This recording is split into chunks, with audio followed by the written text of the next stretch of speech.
Welcome to Not Milk Never Milk. Subscribe if you're lactose intolerant.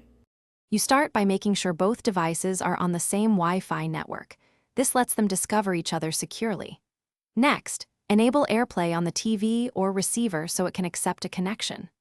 Once done, click the Control Center icon or the AirPlay icon in the menu bar on your MacBook Air to see available displays.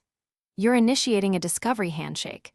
This step creates the connection channel you'll use to mirror or extend your Mac desktop. After you click the device name, your Mac negotiates resolution and frame rate. Choose Mirror if you want identical output, or use as separate display to extend your workspace. Make sure to check sound output in System Settings so audio follows the video. If the image looks fuzzy, change the display resolution or turn off scaling. You can also set rotation or overscan options on some TVs and keep an eye on latency if you're streaming video or gaming. To end the session, click the AirPlay icon and choose Turn AirPlay Off or Close Control Center. This cleanly releases the connection. If mirroring fails, restart Wi-Fi on both devices and confirm firewall settings allow AirPlay. Often a quick toggle fixes discovery issues.